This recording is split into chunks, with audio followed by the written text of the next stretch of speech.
Everybody, welcome once again to the Wrestling Inc. podcast. I'm your host, Glenn Rubenstein, joined once again by Wrestling Inc. founder Raj Giri and our commentator this week to talk about SmackDown Live, David Bixenspan. How's it going, Dave? I'm doing well. How about you guys? Doing well, Raj. Doing good. Doing good. I got my coffee, so I'm good to go. Yeah, I was up late last night watching SmackDown Live. I had evening plans, then I was like, "Oh no, I have to watch this before I go to bed." But actually, it was for me at least. I thought it was a good show. Again, 2 hours moves so much faster than the 3 hours on Raw. But Raj, let's go to you first. Your big picture perspective on last night's SmackDown Live. It was all right. I thought, again, I think being 2 hours really helped it a lot because it was a lot of filler, not much happening. John Cena, AJ Styles, the Usos, Apollo Crews, none of those guys were there because they're in New Zealand and Australia for the tours this week. So it was, it was like Raw in the sense that nothing really happened. It was kind of staying in place, but it was easier to watch for me than Raw just because it was 2 hours. It didn't feel as long, and it didn't drag as much. So that's what I thought. David, your big picture thoughts on week 3 of SmackDown Live? I thought not as good as the previous 2 weeks, although they did a better job of hiding that it was a bare bones crew, I felt like, than usual.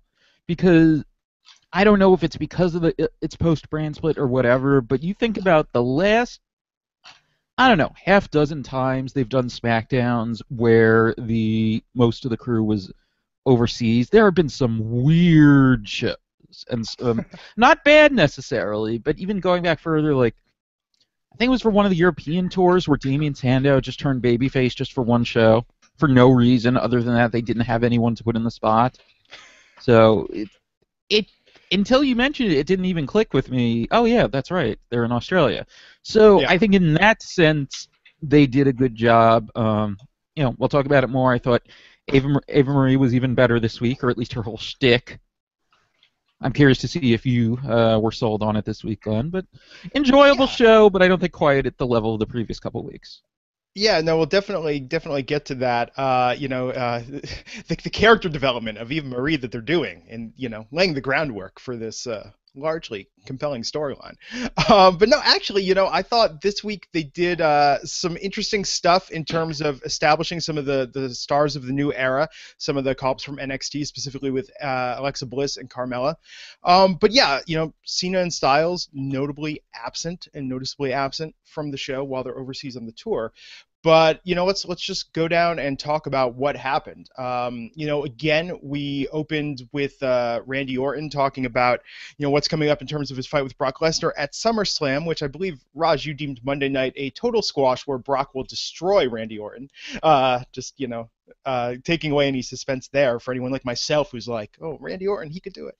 But no, we had Orton and Albert Del Rio talking backstage, sort of announces the main event. Again, that sort of shows you that people are absent when Orton versus Del Rio is the big match of the evening. But, we had Del Rio threatening to break Orton's arm, really sort of setting up the idea that he might get injured before SummerSlam. And then we opened the show and had the setup with the Wyatts and Dean Ambrose and Dolph Ziggler. And, what did you think of how they set that up, David, in terms of, we established a little bit more of their conflict, but then this idea, you have to tag together at the end of the night. We've seen similar setups to this in, pretty much it seems like once a month they trot out this idea like your opponents, but tonight you have to work together. What did you think of that, setting that up for the show? Well, like you said, that in and of itself, they just overdo. Big picture, I felt like coming away from this, it feels like they don't have enough confidence in Ziggler and Ambrose as a program in and of itself, because we know they're not doing a triple threat match. They already kind of threw out, they kind of teased it last week, and we talked about how it seemed like that was the direction they were going in. And I thought that was kind of a nice way to go against the expectations, but why are they plugging Bray Wyatt into this over and over? It just, something about it doesn't click for me. Yeah. Real quick, I didn't say Lesnar was going to squash Orton. I think Lesnar should beat Orton. But Yeah. this is what they always do. This is the formulaic. Whenever they have a babyface versus babyface world title match, they always have them teaming up and have a conflict. I mean, they've been doing that forever. They did it with Ultimate Warrior and Randy Savage back in the day. It was Steve Austin and Shawn Michaels. Pretty much any time they have two baby faces, they have them team together. There's conflict, so it was standard stuff. But I thought watching Bray Wyatt's promo, I just think he's back to being stale again. He's just been doing this for too long. And back with Eric Rowan, it just seemed like been there, done that. And I was just really waiting, really clamoring for him to tease a babyface turn again, because he needs a change in his character. Bray has got so much charisma, and I just feel like every time he goes into the Eater of Worlds, the God, that thing, it's just, I don't know, man. It feels to me like he read a book on Charles Manson or like watched some docudrama and was like, yeah, I should do that shtick and dress like Robert De Niro from Cape Fear. I feel like he's got so much charm and charisma, but they're just sort of wasting it on the generic platitudes. I do have to say, though, him and Ambrose, I like their interplay with each other. I think there's a lot of potential there, should they want to do something with that going forward. Yeah, I agree. I just think, kind of to what you said, when Wyatt later did the backstage promo with Eric Rowan saying, are you ready to die out there? I think it takes away from the seriousness of the match, because no one's going to die, and it just seems silly. I just thought it's run its course. Yeah. I mean, it's kind of weird as a story point, right? I mean, I know, okay, so the idea that Undertaker, sort of this undead wizard, is in this wrestling promotion, but Bray Wyatt, is the swamp cult leader. What does he care about wrestling? I think it's just a strange character beat where they could do something more interesting with him if they gave him half a chance. David, your thoughts on Bray in general? Well, the thing is, as far as him turning babyface, is that whenever it seems like it's the time to do that, or like he's gotten stale, and you're right, it seems like when he's trying to be charismatic and just have a patter and do like a Dusty Rhodes, Thunderbolt Patterson, whatever type of promo, that's when it seems like he's at his best. But that's not as a heel. But whenever it seems like he should be turning babyface, it's always when they're short on heels. So he has to stay a heel, and because of that, he's gotten too stale. But I get why they haven't turned him, and certainly why they haven't turned him right now as part of the draft, because they don't have any heels. Yeah. No, I mean, well, yeah, he's what? I mean, one of the big faces of SmackDown. But yeah, they definitely need someone that can serve that bad guy role. So I don't know. I feel like I'm just worried if we're just going to see sort of a recycling of things in the past. So we'll get to that more later. Real quick, just to David's point, I think you're definitely right. The only real heel they have on SmackDown, like a top heel, is AJ Styles, and I think it would benefit them to turn Bray and to turn Dolph. I think it would freshen both of those guys up, because both of those guys could use a fresh coat of paint. Yeah, Ziggler, I'm trying to think. Ziggler has not been a heel since the double turn with Del Rio, right? Yeah, he's been a babyface ever since. And that was over 3 years ago, right? Yeah. Yeah. And Bray has never been. Time. So, yeah. Yeah, Bray will be a face when Roman does his full heel turn, just to maintain. Bray almost, if he didn't get that injury, he would be a face right now. People really like him. I think that his shtick is a little old, and I don't think his shtick was ever as quite as compelling as it could be. Even going back to NXT, I think his promos are good. I think the Fireflies thing is great. I think the Wyatt family is creepy. I think his intro music is on point. It's just something about his shtick, to me, just seems a little, I don't know, reheated, rehashed cult leader. So going in to the first big match of the night, we had American Alpha versus Mike Vega and Mikey O'Shea, and this really, was a brief match and sort of set up what's to come with the tag teams and SmackDown establishing a tag team title. David, what did you think of both the segment and this build-up? as a segment, I mean, I thought this was great as far as the American Alpha part. In general, they've brought back squash matches as part of the brand split, and it's worked really well so far. And I think it's perfect, especially for these two, because they've got that whole Steiner Brothers thing going anyway, and one of the things that made the Steiners so impressive was just letting them just demonstrate their moves on all these poor schlubs who got thrown in the ring against them. So, I mean, the American Alpha don't quite have that degree of edge and violence to them, but they don't need to. But so I thought this was very effective. As far as the thing with every team coming out, that I wasn't crazy about. It just felt a little. I feel like it's another one of those things that they just do too much. Yeah, I mean, I think there's this idea that if they're going to establish a belt, they really need to showcase the division and everyone that's going to be competing for it. So I understand why they would do it, but to me, it sort of speaks to like, okay, we're doing this, curtain call showcase of our tag teams, but we're going to show you just how limited that bench is. It's not very deep, So it's like We're going to have essentially 4 teams in contention for this. I mean, Raj, what did you think? I thought it's one thing if you had the Usos there, then I think you could do it. But by bringing those teams out, it was what you said. I thought it really showcased how thin the division is. But as far as the squash match goes, I thought that was good because it showcases the team, it gets them over, and I like that. They're not just limiting squash matches to Nia Jax and Braun Strowman. So I thought that was good. When do you think they're going to announce the titles? Do you think they're going to do it for SummerSlam, essentially announce it next week and then have the kickoff for this be SummerSlam, or do you think they're going to wait till the week after, Rush? I'm sorry, can you repeat that? Do you think they're going to announce the tag belts for SmackDown? Do you think they're going to do it next week and then have a match at SummerSlam, or announce it for post SummerSlam? No, I think post SummerSlam. I think SummerSlam's pretty filled up, so I think that's after. Yeah. I mean, David, what do you think? Do you think people are going to take these belts sort of seriously, or is it going to be the SmackDown sort of made-up title? I'm not sure.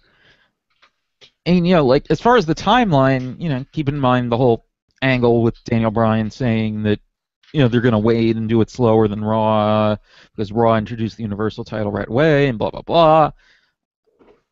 It's tough. I think for the tag titles, with American Alpha, at least, I think they at least will get over enough that they can be taken seriously as an anchor team, so I think it's possible for the tag division not to be seen as secondary. I think the women's division, because of Charlotte and Sasha being on Raw, I think has a better likelihood, maybe that's not the best way to word it, is more likely to be seen as secondary than the tag team division would be.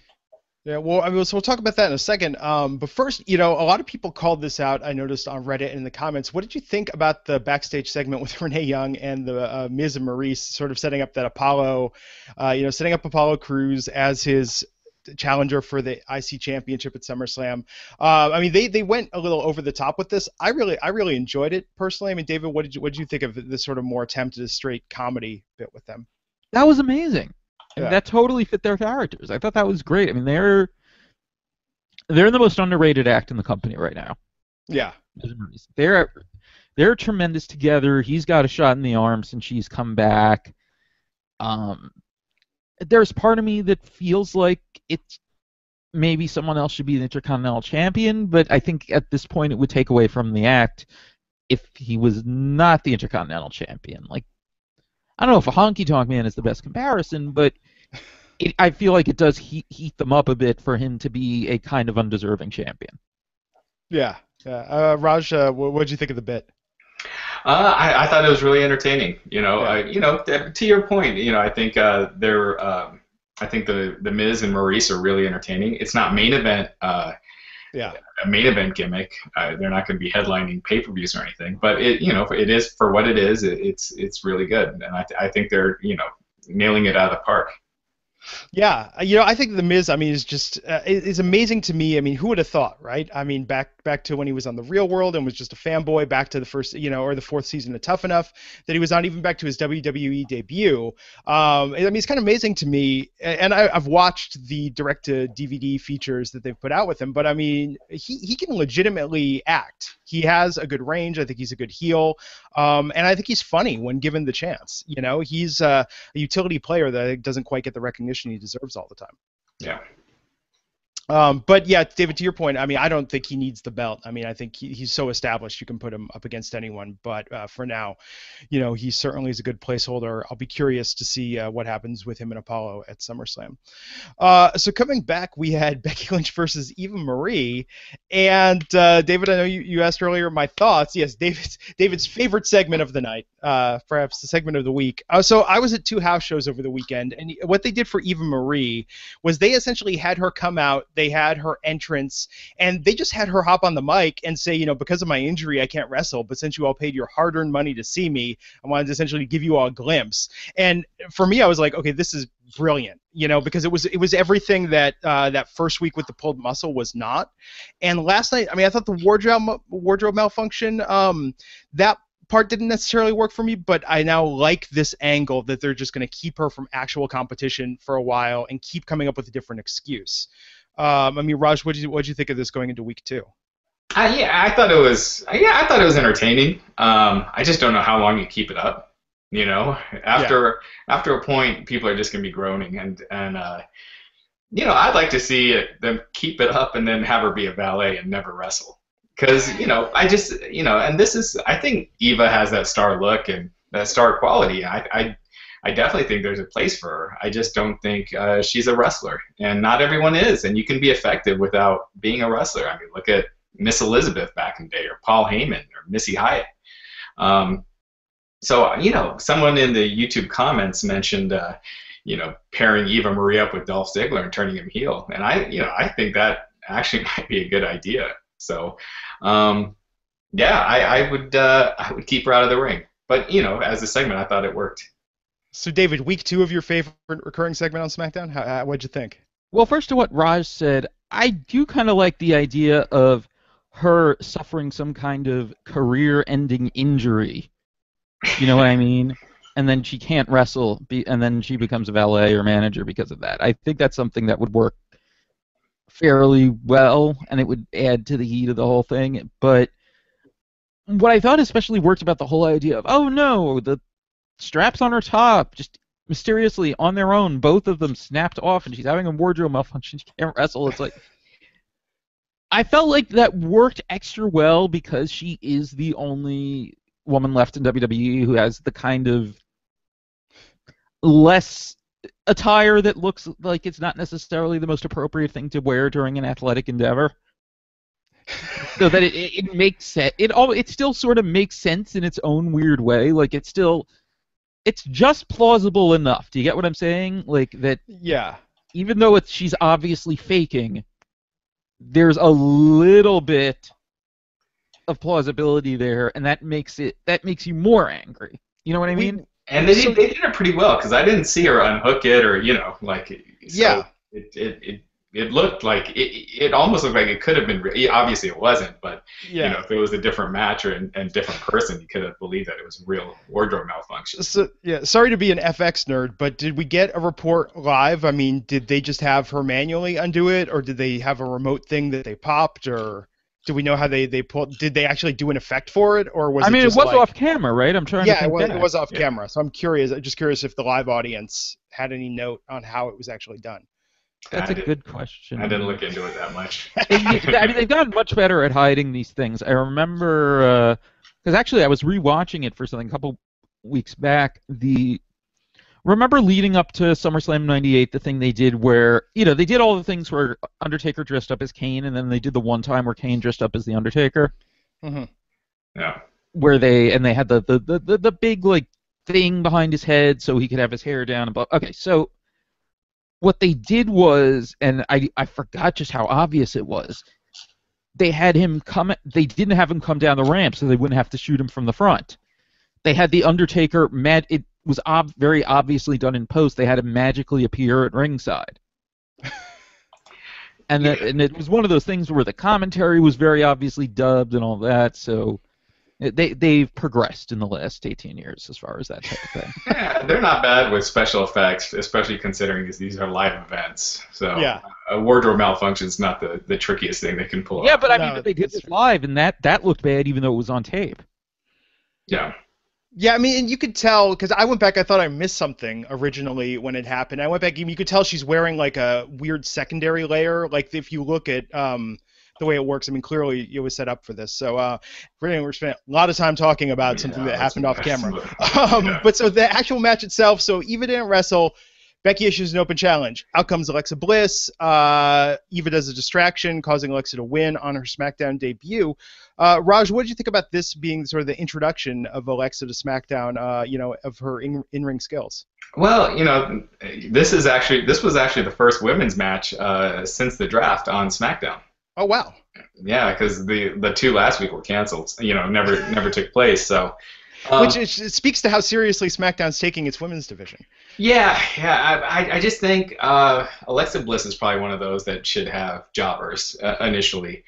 I just think Becky Lynch is the star of your women's division right now. She's the most over woman on SmackDown and hopefully they bring Bayley over to SmackDown. I think they could use her a lot more.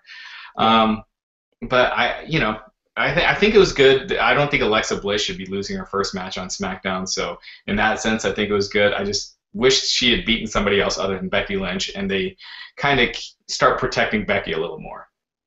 Yeah, David? I disagree with the idea that she should have faced Jobber in the first match, because with her, I feel like, I mean, she's not green in the way that Eva Marie or Nia Jax is green, but she's still kind of green. And in her first match on the main roster, I feel like she probably should have someone leading her a little bit, so I was okay with that. As far as her getting a clean, I mean, not clean, but you know what I mean, a reasonably clean win over Becky in the first match, I mean, I kind of see your point there, but to me, it felt more like it just heated up Becky's issue with Eva Marie than it damaged Becky. I have to say, I love Becky. I know I feel like I state that a lot on this podcast, and I was fine with the way that she lost, and I thought it established Alexa pretty well. I mean, I think Alexa is the, aside from Eva Marie, I mean, Alexa's the heel with some in-ring ability on SmackDown. And I thought, it made Alexa look like she should be taken seriously. I mean, this, You forgot Natalya. Oh, well, no. See, but here's the thing. Natalya, we'll talk about this in a minute, but I think Natalya as a heel, it just doesn't fit for me. I mean, I don't think she does a good job with it. I think she's okay as a face, but as a heel, it felt so forced. Even the stuff she tries to do she tries almost like she got the heel handbook. It's like, I'm going to repeat the babyface's catchphrase to them while I'm kicking their ass, and it just feels so forced. Like, I just don't see it, It's a little forced, but I think it's also enhanced by the idea that everyone kind of knows she's this really nice person in real life. You know what I mean? I think Total Divas is part of it. Yeah. You know what I mean? So, I do think she could be doing a better job, but I think part of it is just the perception that we already have of her. Like, if she came into this as a blank slate, I think we'd be thinking of her performance as a heel a little bit better. No, I agree with that. I mean, Raj, what do you think about the women's heel bench as far as that goes on SmackDown? I just think I think they need to introduce more of the women they already have. Naomi, I'm not sure if she's clear to return or not, but it just seems very shallow right now. So they did finish the segment with Eva saying she'll make her debut in the ring next week. I think. Yeah, I'll believe it when I see it.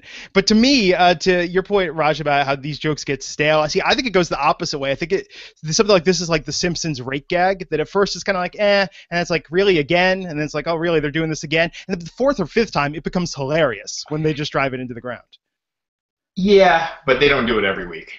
Yeah. It's SmackDown, man. What else do they got? You know, shallow bench. So coming up after that, we had Randy Orton versus Alberto Del Rio, and I apologize, I said Albert Del Rio earlier. So with this match, I mean, this, you know, as I said at the top of the show, this seemed like, okay, what do we do? Sort of a placeholder to give Orton, you know, somebody to fight in the build-up to his match against Brock at SummerSlam. But what did you think of the match itself, Raj? I have a hard time. Randy Orton and Alberto Del Rio just are two guys that are just so stale right now. Yeah. Even though Orton's been gone for a while, he's just been, you know, kind of the same, you know, doing the same thing for just so long. You know, you always hear like Undertaker and you know, all these top baby faces about how you have to reinvent yourself every once in a while. And, you know, Orton's never really done that. When he's a heel, he does the same thing. When he's, you know, that he's always done as a heel. When he's a face, he does the same thing. So I honestly was kind of bored during this match. I found myself losing interest, you know, fixing things on the site and stuff like that. So yeah, I mean, I didn't think much about it. I thought Orton should have probably gotten a clean win here, since he, you know, I think whether or not, I don't know who's going to win at SummerSlam. I could see the argument for Orton. I don't think it's a good idea, but I think the perception is that Lesnar's going to destroy him. And, you know, they're playing it up like Orton's chance is that he could, you know, do an RKO out of nowhere, and that's his chance to winning. So I think Orton needs a little more booking help, looking to need stronger, and I think he should have probably beat Del Rio clean here. I thought the DQ was interesting. I mean, it seemed like they were setting up that angle, you know, to give him some adversity to overcome for SummerSlam, this idea that his shoulder or his arm could get hurt again. But I feel like it's Lesnar that should need the adversity, you know, because, you know, Orton's already an underdog, and to be, you know, even more of it, I think it takes away interest from the match. Yeah, David, what'd you think? As far as the match, I don't actually think Orton himself is as stale, because he has been out a while. I think it's just putting him against someone like Del Rio makes him stale, someone like Del Rio who is stale, as opposed to matching him up with someone newer, someone fresher, someone who he either hasn't worked with before or hasn't worked with that much. Granted, like I said, SmackDown doesn't really have any heels, but considering, you know, that this match wasn't a big deal, I would have rather just seen them match him up with someone lower down on the card, just to have it be something different. I mean, I'm trying to think who it could even be, like Baron Corbin. I was about to say Baron Corbin, but they had that. I guess that one fit with. You know what? No, they could tie it into the angle they did with him, because they could have him angry over losing or something.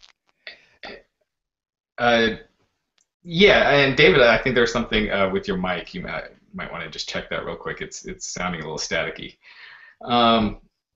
But yeah, I think, you know, now they got Baron Corbin moving on to Kalisto, which, you know, you talk about not building these guys properly. You know, you have the guy win the Andre the Giant Battle Royal, then he's in a 50-50 or maybe 60-40 feud with Dolph Ziggler. You know, you look at the old school way of building a guy. If you're going to have him win the Andre the Giant Battle Royal, you put him on a winning streak. You know, you don't have him lose at all, and build him that way. I think Corbin's just so cold with the way he's been booked, and yeah, I just think. But I think, you know, if they had booked him right, he would be a natural for, you know, to feud with Orton. And Corbin is very versatile. I mean, you know, at the house shows I was at, he wrestled Sami Zayn, which we won't see here, them being on separate rosters. But even in that, I mean, they put on a really good match. And Zayn, I know we talked about this earlier. I said I wanted to see Zayn hit that 360 roll-up driver on Lesnar, but we were saying Lesnar's too big. He did it on Corbin the second night. Went all the way around.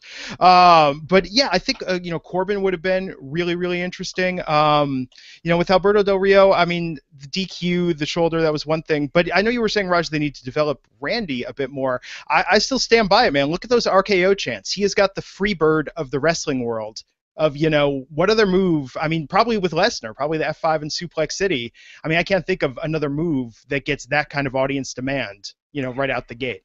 Yeah, but I just don't think a move sells tickets, you know? Yeah.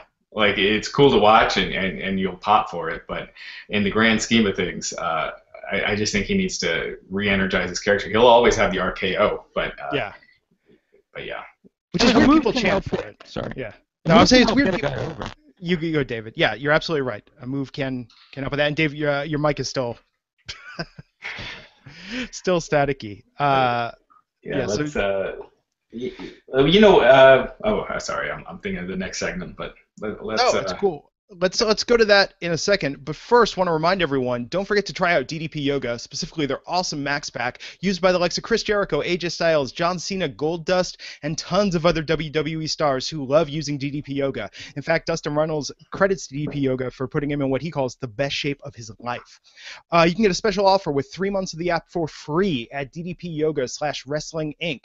Also, don't forget The Resurrection of Jake the Snake, now available on iTunes, Google Play, PlayStation, Amazon, and Vudu. Make sure to check that out and tweet at DDP Yoga. Let them know we sent you. You can also see the movie on DVD, Blu-ray, and Netflix. Thanks to DDP Yoga for sponsoring the show.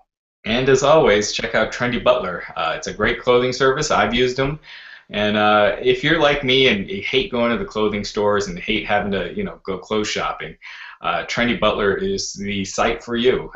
You just kind of enter in your preferences, your style preferences, kind of, what you prefer to wear, and they do all the picking for you. They'll pick out clothes, hand-picked clothes that cater to you. And even better, for only $65, you get over $150 in designer clothes every month. Make sure you use the code Wrestling10 at sign-up, and you get an additional $10 off. Again, that's trendybutler.com, and you can follow them on Twitter at trendybutler. And Trendy Butler would be an awesome ring name. I'm just saying, it sounds like the Hype Bros ring valet, Trendy Butler, kind of thing. So yeah, we went on from Alberto Del Rio versus Randy Orton with that DQ to the setup for Rhino versus Heath Slater. Now, I don't think we mentioned this on the podcast last week, but Raj, you want to fill everyone in? I know they mentioned on the show about Rhino's political ambitions and how that's going for him. Yeah. So he won office for the Republican seat in Michigan. But now he'll face the Democrat in the fall. The incumbent Democrat is term limited, so he can't run again. So yeah, we'll see. It's interesting. The night of the election, he was on SmackDown, goring Heath Slater backstage. So he's definitely going to try to do both, even if he wins. Has he played up the wrestling angle? Has he done any TV spots? Do we have anything where he's like talking about legislation gore? Every news interview they're talking about his wrestling, his wrestling background. I don't know if he's playing it up that much in his campaign. Yeah. But yeah. Yeah. No. So I thought, I loved the setup with Slater. I loved that they went even further this week, letting him talk about what was it? His 2 kids, 4 kids, 7 kids, in the above ground pool. That Slater's great. I think Slater's just underrated. I think he's awesome. Yeah, and I love that they're doing him cross-brand. I mean, in this case, it definitely makes sense with the free agent gimmick and the way they're going with him. But, so for people that, didn't watch the match, Rhino won. And then they set it up whereas Daniel Bryan was backstage with Shane talking about how they were going to give Slater the contract anyhow. But, of course, Shane came backstage, told him off, and ended up talking his way right out of the contract. How much longer do you think they're going to keep this going, Raj, with Slater being the free agent? Man, I like the little twist that they did where they were going to offer him a contract. I don't think it has legs in it. I think it a couple weeks tops. But yeah, I think Slater on SmackDown would be good. And, they kept this match pretty competitive, which, I thought that they might just have Rhino get a quick win with the gore. So, I like that. Another thing I really liked was David Otunga mentioning Daniel Bryan giving Heath Slater these opportunities because they were all in the Nexus. And I like how that kind of tied, their past together. Because WWE is usually pretty bad about, acknowledging people's past alliances and things like that. So I thought that was kind of a cool thing, and it would have been kind of cool to kind of build that into the angle more. But I think Slater's great. He's really entertaining. So I thought this entertaining, this segment was cool. I don't think Rhino should have lost his first match in, but it might have been cool to do a double count out or something where he got another shot. But I thought it was good. Yeah, it's been a continuity-heavy storyline with Heath Slater. I mean, he was able to talk about 3MB, talk about Nexus, really, give these high points of his career. And like you said, it'll be funny for a few weeks, which in my mind means the WWE will do it for a few months. But in in defense of the angle for Slater, I think that once he drops this angle, what do they do with him from there? If I were him, I would be praying that this goes on for a really long time, because I don't think there's a solo storyline there if he's a member of the roster. What's crazy is that Slater is the only member of the original Nexus that's still wrestling in WWE today. Wow, that is kind of crazy. Yeah. I mean, Husky Harris, Bray Wyatt came in later, but the original Nexus, it's just Slater. Yeah, well, last man standing. So David's fixing his mic issues, but let's talk a little bit about Carmella versus Natalya.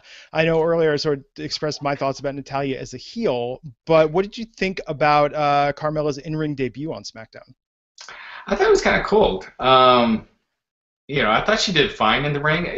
This kind of goes back to, what Vince Russo says. I know a lot of people have mixed feelings about Vince, but Kabuki, bro? Is it Kabuki? But about introducing talents before they're on TV.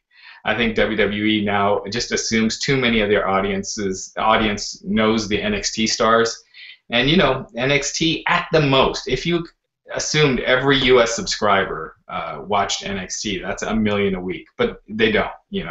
If you say 60% at best, that's 600,000, and Raw has 300. Anywhere 300 to 330,000 viewers per week. So you're talking a fraction of the audience that follows NXT regularly. So I think you need to introduce these characters more instead of just throwing them out there. And I think Carmella has got a cool personality. I think her going out there and kind of having to explain her character, with her promo to the ring, just comes off as odd. And I think she would benefit from more of a build-up.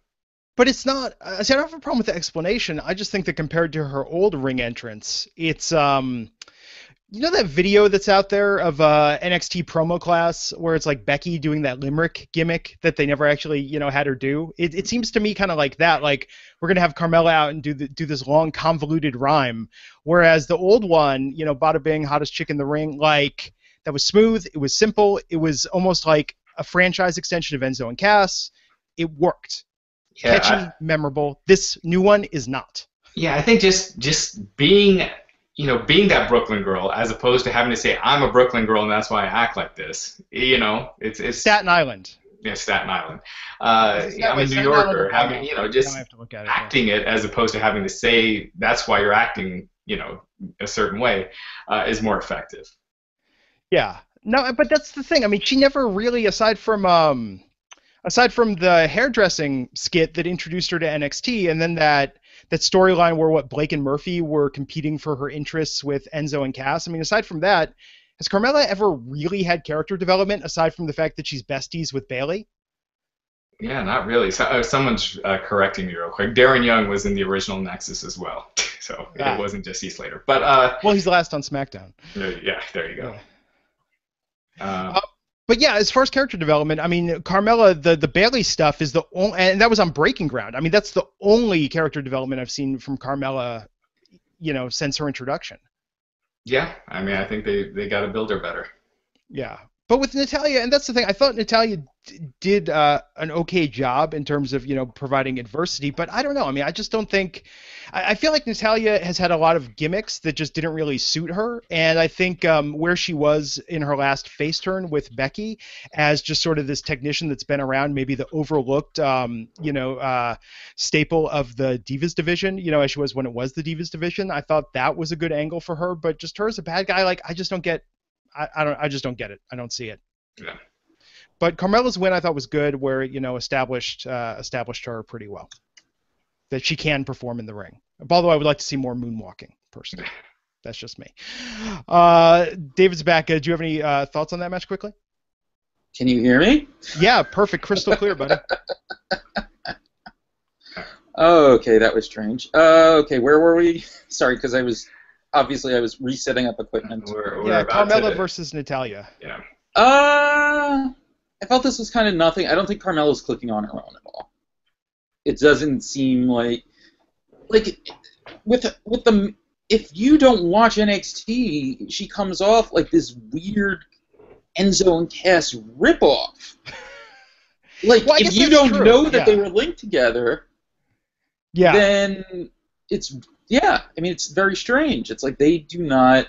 She just doesn't seem like a fully realized character or anything. The crowds are not into it. She has not had a good start to her main roster run. Yeah. If you don't have that connection, that's like somebody, in the mid-'90s hearing the Foo Fighters and being like, these guys are really ripping off Nirvana. It's like if you don't know the backstory, there's no, it's kind of odd. So I could certainly see that. But it's as far as the debut went, I thought in the ring she was fine, but yeah, her character needs some more establishing. But let's just quickly, we talked about Baron Corbin beating up Kalisto. Does anyone even have any thoughts on that and where that's going? Not really. It's just undercard filler. Yeah, exactly. You think pre-show for SummerSlam? Are we even going to get that? Or just the feud that Corbin's in. I don't even want to think about the pre-show for SummerSlam. It's a 4-hour pay-per-view as it is without the pre-show. Yeah. Well, you're lucky, pal. We're gonna, I'm gonna watch the pre-show, the 4 hours, and then come on here and talk about it. Nothing quite like that much wrestling. So let's go out to the main event of the evening. Dean Ambrose and Dolph Ziggler tagging together against Bray Wyatt and Eric Rowan, with Ambrose and Ziggler winning. What did you think of the way that they paired them together, their interplay, and then having, their conflict reemerge instantly once the match was over? David, what did you think of the match?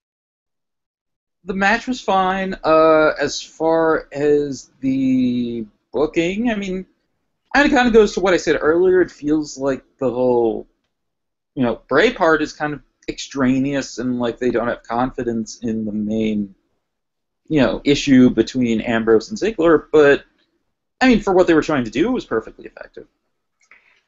Yeah, like I said earlier, I just think it was their formula that they always do, the baby faces teaming up.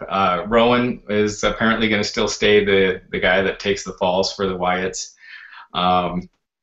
But yeah, I thought it was good. You know what I really liked? I liked Ziggler getting the win, and I liked Ambrose taking him out after the end. I like Ambrose I think Ambrose has been great in this, playing the subtle heel, while Ziggler's kind of been the white meat baby face, and I thought Ambrose has been really good in this feud. I think this feud has actually helped Ambrose out. Yeah. Yeah, because he's had to adjust a little bit. Like I wasn't too into his promo last week, because in the sense it came out of nowhere, but he's doing a good job with the kind of tweaking his persona to be fighting a babyface challenger. I think at this point I've abandoned the hope of consistent personas on a week-to-week basis. Yeah, I felt like he was consistent enough. He felt like Dolph Ziggler wasn't on his level, and he that's what he said. I thought that in the promo, but then in the commentary last week on the main event, he was putting Ziggler over so hard, talking about the fire, the digging deep, what an amazing guy he was. Yeah, that's true. That was in the same episode. That was like a span of 2 hours. Well, you got to remember, this is the company that once hired a continuity guy and then fired him because he pointed out all the continuity problems. Yeah. Yeah, no one likes continuity. Yeah, no one likes that guy who points out, But I don't know. As a fan, look, I consider myself someone that knows more about, let's say, the Marvel universe than I do about actual American history. So, I'm a continuity guy. I value that, and this idea that you're just going to contradict it so quickly. I don't know. It's irksome at best. But yeah, it was what it was. I thought it was interesting with, Ziggler winning on Rowan, taking the pin. Just out of curiosity, when's the last time Rowan spoke on TV? Tonight. Last night. Did he? Did he say something? He said run in that backstage promo. Oh, see, I didn't even notice. So, what did you guys think was the better show this week, Raw or SmackDown? SmackDown was shorter. It didn't feel like it dragged. Yeah, I have to give it to SmackDown. I think it was a B, but a tight B, whereas I think Raw had a couple of A moments, but it was dragged down by a lot of C and D segments. Yeah, I thought it was SmackDown by far. Just the length of the show just really helped it out. Yeah, I'm gonna go with both of you guys because I don't think either was necessarily especially good this week, but SmackDown definitely edged it because this was the first Raw in several weeks to actually drag. You could just get both shows this week and you're totally caught up. Yep. You know. And speaking of that, does anyone else find it kind of weird now that SmackDown is doing so much? Last week on SmackDown, they're doing so much. I mean, it's weird to see so much SmackDown recap on SmackDown. You know, completely. I know we didn't even mention it, but that Cena Styles package that they showed, I mean, was, you know, I don't know. It's an interesting change of pace to me, as opposed to, I know we talked about this on Monday, where I feel like Raw recaps just come at me from everywhere. I can't possibly avoid them. Yeah. Yeah. So let's talk about what else happened this week. I did not watch Talking Smack last night. Did either of you guys check it out? No. Watch what? Talking Smack on the No. network? Yeah. Yeah. I'm going to go back and watch it today. I actually thought last week's was really good. I'm just curious if they kept that streak up. But let's talk about Ambrose being interviewed by Steve Austin on Monday night. Raj, you want to give everyone a brief recap? This has been getting a lot of people have been talking about this interview, online over the last couple of days. There seemed to be a lot of tension between Austin and Ambrose during the interview, and especially at the end. And also Ambrose basically saying Brock Lesnar was lazy at WrestleMania, and that was the reason why they had a bad match. I thought this was Glenn. You should definitely check it out. Yeah. You're either going to be on one side of the fence. A lot of people thought it was no big deal. That's just how Ambrose does interviews. To me, it seemed like from the get-go, Ambrose just was very relaxed, and usually the younger guys, when they're interviewed by Steve Austin, they have more of a extra respect, just because of who he is. Whereas, Ambrose, and I'm not saying it was anything bad, but Ambrose was a lot more relaxed, kind of calling Austin out when he'd say certain things like, what are you reading the internet, or are you getting that from the internet? And I think some of that stuff rubbed, Austin off the wrong way. I think Ambrose's kind of nonchalant attitude kind of rubbed Steve off the wrong way, because, there was a point early in the podcast where it's like, come on, let's put butts in the seat, or something like that. So I thought it was just one of those cases where their personalities didn't really jive for this. And Austin kept asking Ambrose about his childhood, and you could tell Ambrose clearly did not want to talk about it. And I think it kind of set things off on a weird note. And it was just a weird interview. I mean, Ambrose called it an intense interview at one point, and I just felt like they didn't jive. I've heard Ambrose on other podcasts. He was on Jericho's podcast not too long ago, and I thought that one was great. But this one was definitely a lot more tense. What do you think, David? Yeah, I would definitely agree with that. I also agree that it seems like Austin asking about his childhood is just where it completely fell off the rails. Which was right at the beginning. Yeah, exactly. And I in fairness to Austin, that's not something you would necessarily know not to ask just from doing normal interview prep. Like, even though it's a thing that some people kind of knew about, that it's a thing he didn't like talking about, I mean, it's not like that he would have come across that during his research. So I feel like Austin maybe deserves a little bit more slack than he's been getting, because it feels like a lot of people are blaming him. But Austin did take the interview in some strange directions. He was very insistent on kind of beating Ambrose over the head with the things he didn't want to talk about. And then at the end, he just starts burying him for saying he didn't think he was, what's the best way to put this, didn't think he was giving enough effort or not pushing the envelope enough, and it's not like he really has the luxury of being able to push the envelope that much. Yeah, and he has been busted. When Roman got suspended, I mean, Ambrose was working 2 shows at the same time, where he's at the opener at one show and then, hauling ass to the next one that's taking place at the same time to be in the main event, and then getting on the flight to Hawaii and then going to Japan.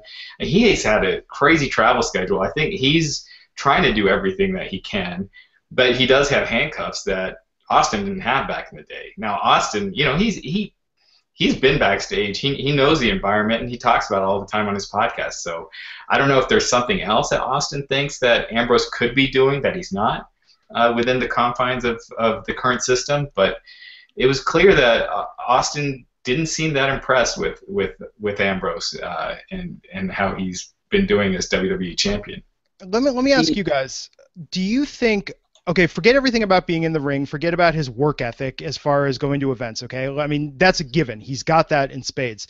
Do you think Ambrose genuinely enjoys or do you think he has issue with everything else that comes with being the champ and being the top guy in the company? Because it seems to me like that just doesn't suit him and his personality.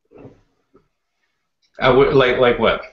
I'll give you the example. So, for instance, like doing the interviews. Okay, so I'll give this example. So, at the house show I was at, Dean did a cursory around the ring. He signed stuff and he was cool, but he looked like he wanted to get out of there. At Access WrestleMania, I read a lot of stories about how Dean was just kind of like zoned out, didn't seem like he wanted to be there. Roman, he had the match before intermission. Roman was like doing an in-store, like a full meet and greet, going around signing everything. Roman always seems happy, always seems like, like it suits him well, that aspect of, he is fine with playing the part.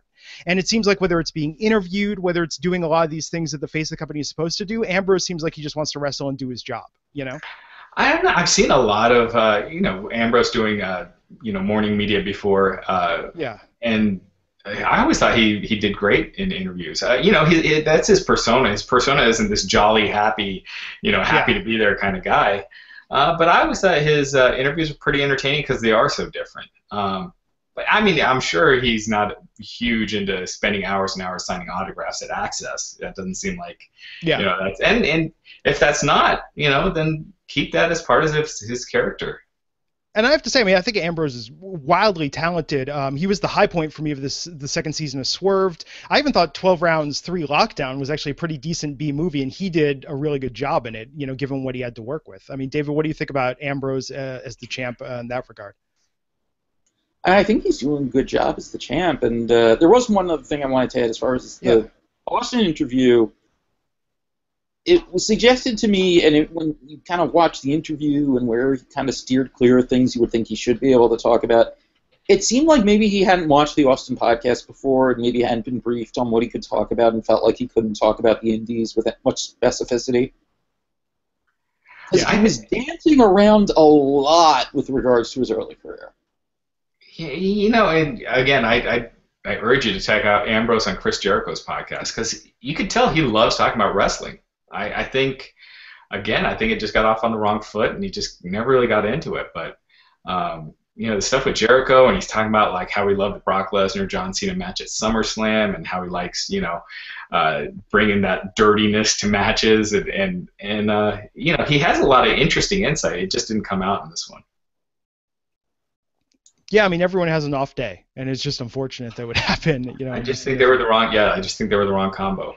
Yeah. So Raj, let's talk about the Raw ratings. How are they this week with the Olympics on? Oh man, the worst audience for a show in the modern era since the Monday Night War, since they started beating Nitro. Even before that. Worst rating or worst audience? Worst audience. Sorry, okay. I don't have the rating. Do you know the rating? I'm looking now. Right now, I just have the viewership.